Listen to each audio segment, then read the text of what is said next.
ಕರುನಾಡಿನಲ್ಲಿ ರೈತರ ರೋಷಾಗ್ನಿ ಕಾವೇರ್ತಾ ಇದೆ.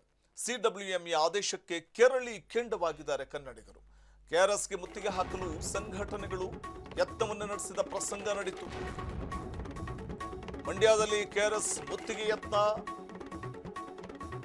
ನಡೆದಿದ್ದು, ಕೆಆರ್ಎಸ್ಗೆ ಮುತ್ತಿಗೆ ಹಾಕೋದಕ್ಕೆ ಸಂಘಟನೆಗಳು ಯತ್ನಿಸಿವೆ. ಕಾವೇರಿ ಕೊಳ್ಳದ ರೈತರ ರೋಷಾಗ್ನಿಯ ಜ್ವಾಲೆ ಮತ್ತಷ್ಟು ಹೆಚ್ಚಾಗ್ತಾ ಇದೆ.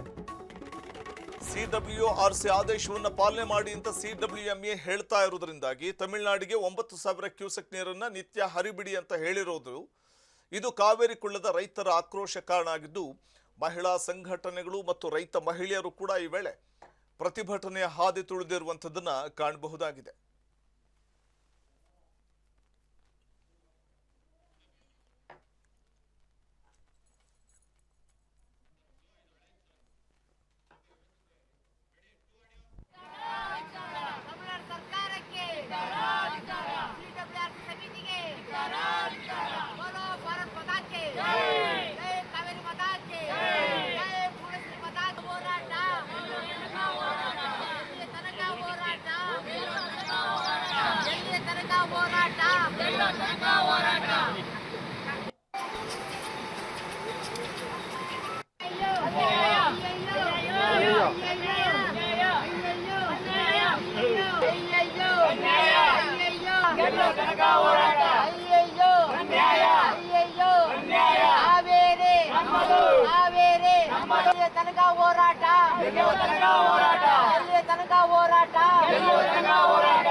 ಇದು ರೈತರ ಆಕ್ರೋಶದ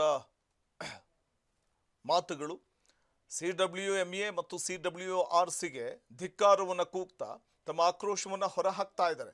ನಮಗಾಗ್ತಾ ಇರುವಂಥ ಬಹುದೊಡ್ಡ ಅನ್ಯಾಯ ಅಂತ ಈ ವೇಳೆ ಪ್ರತಿಭಟನೆ ನಡೆಸಿದ್ದು, ಈ ವೇಳೆ ರೈತ ಮಹಿಳೆಯರು ಕೂಡ ಈ ಪ್ರತಿಭಟನೆಗೆ ಸಾಥ್ ಕೊಟ್ಟಂತ ಪ್ರಸಂಗ ನಡೀತು. ಇದು ಕಾವೇರಿ ಕೊಳ್ಳದಲ್ಲಿ ರೈತರ ರೋಷಾಗ್ನಿಯ ಕಿಚ್ಚು ಹೆಚ್ಚಾಗುವಂತೆ ಮಾಡ್ತಾ ಇದೆ ಸಿಡಬ್ಲ್ಯೂಆರ್ಸಿ ಆದೇಶ.